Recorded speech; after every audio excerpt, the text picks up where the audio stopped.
On va changer de continent à présent. Notre focus, il nous emmène en Amérique latine, entre la Colombie et le Venezuela. Ils sont plus d'1,5 million de Vénézuéliens à avoir fui leur pays en quelques mois. Fui la crise politique, la crise économique aussi, qui rend la vie quasi impossible à Caracas. Faute de papier, cet exode massif se fait par des voies clandestines. C'est un reportage de nos confrères de France 2, Fanny Lothaire et Caroline Leduc. Pour passer du Venezuela à la Colombie, la traversée est périlleuse. Allez, allez! C'est la route illégale qu'empruntent les Vénézuéliens sans passeport.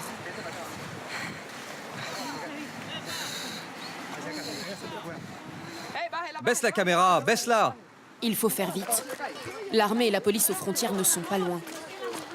C'est comme ça tous les jours? Oui, tous les jours et bien pire. À bout de force, leur vie sur les épaules, tous ont quitté un Venezuela plongé dans une crise sans fin et où l'on manque de tout. Non. Avec ses 2 enfants, Hélène Gavidia a donné à un passeur son dernier salaire d'assistante médicale, une dizaine d'euros. On a demandé le passeport, mais ils nous l'ont refusé. Ils nous donnaient tout le temps une nouvelle excuse, même qu'ils n'avaient plus de papier. Vous vous attendiez à un trajet comme ça? Non, je pensais que ça allait être plus facile. Mais maintenant qu'on y est, on va jusqu'au bout. Au bout de ce champ, la délivrance.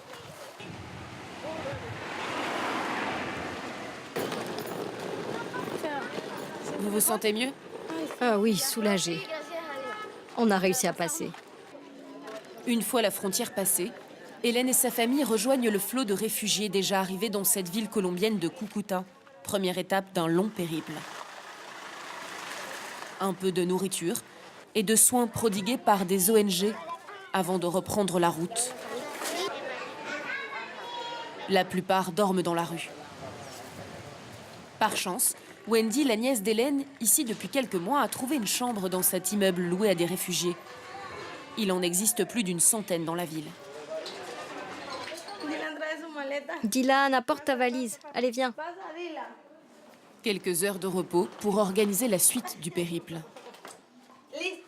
La mère de famille veut rejoindre son mari déjà arrivé au Pérou.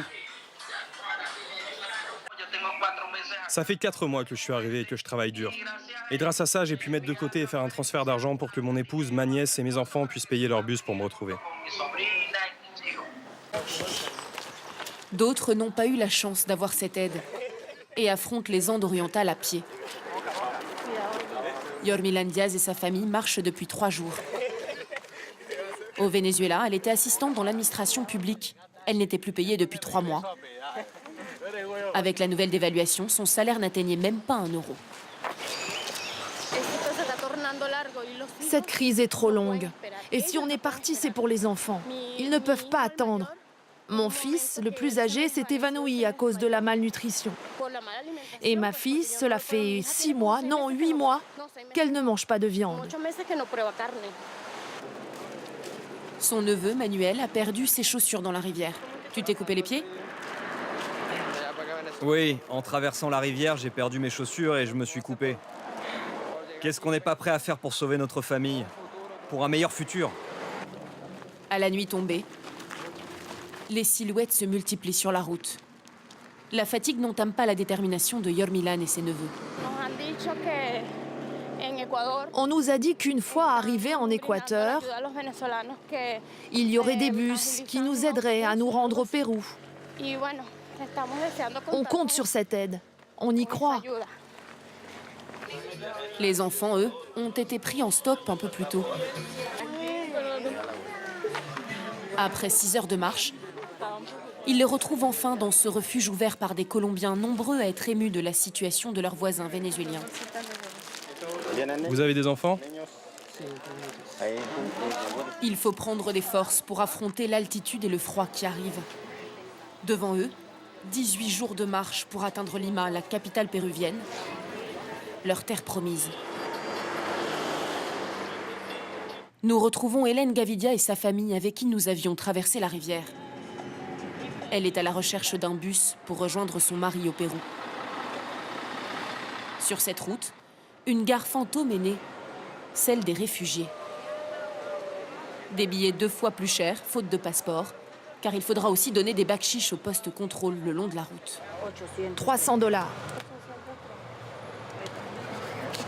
Je suis nerveuse, effrayée, fatiguée, mais je dois tenir. On commence à peine le voyage pour le Pérou.